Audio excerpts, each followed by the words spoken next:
अब मैं मंच पर जिनको आमंत्रित करने जा रही हूँ वो किसी परिचय की मोहताज नहीं है।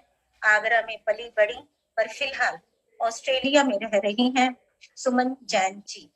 गद्य पद्य दोनों ही विधाओं में लिखती हैं। अनेक साहित्यिक मंचों पर आपकी सक्रिय सहभागिता रही है। फेसबुक और यूट्यूब पर भी आपकी रचनाएं उपलब्ध हैं। आवाज देती हूँ आपको आदरणीय इन पंक्तियों के साथ कि चांद ने चांदनी बिखेरी है, सितारों ने आसमां सजाया है। चांद ने चांदनी बिखेरी है, सितारों ने आसमां सजाया है, लेकर तोहफा अमन प्यार का, आप जैसा व्यक्तित्व हमारे बीच आया है। आप जैसा व्यक्तित्व हमारे बीच आया है। आइए आदरणीय, आपका स्वागत है। मंजू जी, आपका बहुत बहुत आभार। इतना प्यारा संचालन और इतने प्यारे शब्द, मैं तो गदगद हो गई। बहुत बहुत शुक्रिया। मैं सबको मंच को नमन करती हूँ, सबको नमन करती हूँ। और उसके साथ ही मैं इसकी क्रिसमस की बधाइयां भी आप सबको देती हूँ, नव वर्ष की भी। तो थोड़ा सा मेरा टॉपिक थोड़ा जो सोच जरा अलग ही चलती है। तो मैंने यहाँ पर त्योहार को एक्चुअली एक तो शुरू की एक लाइन में त्योहार को परिभाषित करने की कोशिश की है। जो कुछ भी उसके अक्षर हैं, ता या और यो जो भी, उनको परिभाषित किया है। और दूसरा, मैंने त्योहार को एक जश्न के रूप में लिया है, त्योहार के रूप में नहीं। जब अपन चार लोग जब मिलते हैं, हंसी खुशी का वातावरण क्रिएट करते हैं, खाते पीते हैं, तो उस को भी मैंने त्योहार का ही नाम दिया। तो वो आप सुने की थोड़ा त्योहार का डिफरेंट तरीका। तो पहले तो त्योहार को जो मैंने डिफाइन किया, डिस्क्राइब किया है कि अपनों के साथ मिलकर, त्योहार मतलब त्योहार के पूरे अक्षर है उसमें, अपनों के साथ मिलकर पूरे यकीन से, ओजपूर्ण तरीके से, हर्षोल्लास पूर्वक अवसरों को रंगारंग त्योहार का नाम देना ही, रंगारंग त्योहार का रूप देना, ये मैंने त्योहार को परिभाषित किया भी है। अभी उसके आगे मेरी डिटेल।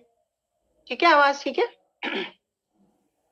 बढ़िया बढ़िया, शुरू रखिए। बहुत सुंदर सुमन जी, बहुत सुंदर। तो ये हम इंसानों की फितरत है, ये हम इंसानों की फितरत है। अवसर कोई भी हो, दिन महीना यहाँ तक कि मौसम भी, क्या फर्क पड़ता है। बस हमें तो मिलजुल कर खुशी मनाने का बहाना चाहिए। जाति, धर्म, समुदाय, संप्रदाय कोई ना कोई कारण ढूंढ ही लेते हैं जश्न मनाने का। फिर चाहे फसल की कटाई हो या कि नवांकुर की मुंह दिखाई, मतलब हम किसी भी चीज में त्योहार को रूप दे देते हैं पूरे साल।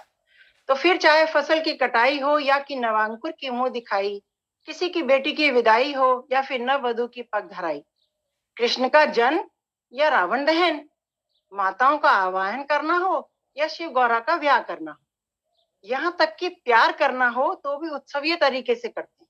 वैलेंटाइन डे मनाते, प्यार करना हो तो वो भी उत्सवीय तरीके से करते हैं।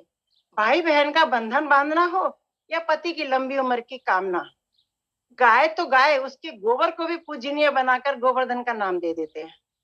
और बताऊं, नाग को भी दूध पिलाना हो तो नाग पंचमी बना देते हैं।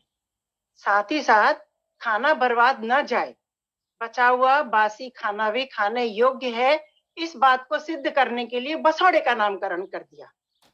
अपने व्यस्ततम समय में पूर्ण चांद को निहारने के लिए कभी ईद का बहाना तो कभी शरद पूर्णिमा का। दिव्य लोक में विराजी श्रद्धेय माताओं आत्माओं को भी पूरे श्रद्धा भाव से कृतज्ञता ज्ञापित करने के लिए श्राद्ध पक्ष का आविष्कार कर दिया, श्राद्ध पक्ष का आविष्कार कर लिया। रोज रोज पूजा पाठ न कर सके तो अखंड पाठ रखना या कि जगराता, जागरण करना, अपने प्रभु के प्रति समर्पित भाव को प्रकट किया। साल नया हो या कि बीतने की कगार पर, साल नया हो या कि बीतने की कगार पर होना चाहिए, पर जस्ट होना चाहिए बस। यही नहीं, इंसान है, अपनी जिम्मेदारियों को भी कहाँ भूलते हैं। बॉर्डर पर तैनात बिना किसी रिश्ते में बंधे बलिदानियों को भी पूरे मान सम्मान से पलकों पर रखते हैं। गुलामी की जंजीरों को तोड़ने वालों को भी पीढ़ी दर के गुलामी की जंजीरों को तोड़ने वालों के भी पीढ़ी दर पीढ़ी कर्जदार रहेंगे। इन भावनाओं को भी तोपों की सलामी के साथ नतमस्तक होते हैं। आशय ये है कि उस प्रभु के जिसने मानव जन्म देकर, मानव रूप देकर पृथ्वी पर आसन दिया, उसके प्रति अपनी कृतज्ञता ज्ञापित करने के लिए कण कण में त्योहार रोप कर उसमें उसके बीच से फलने फूलने तक का जश्न बड़े ही हर्षोल्लास से मनाने का मतलब त्योहार है। मतलब ये कि उसको प्रभु का कृतज्ञता ज्ञापित करने के लिए कण कण में त्योहारों को रोक उसके बीच से फलने फूलने तक का जश्न बड़े ही हर्षोल्लास से मनाने का मतलब त्योहार है। ये तो त्योहार की परिभाषा हो गई। अब सिर्फ स्पेशली त्योहार दो थोड़ा सी लाइनों में नव दुर्गा से लेके और भाई दूज तक के त्योहार सारे इसमें सिमट के आ जाते हैं कि आओ मिलकर जश्न मनाएं, त्योहारों का मौसम है, शेरा वाली आई हमारी रंगोली की किस्मत है, घूम घूम कर नाच नाच कर तालियों से स्वागत है, गरबा हो या डांडिया जगराते का मंडप है। गरबा हो या डांडिया जगराते का मंडप है, कोशिश अब की यही हमारी, रावण एक जलाएंगे, क्रोध हो या नफरत की आंधी बच नहीं अब पाएंगे।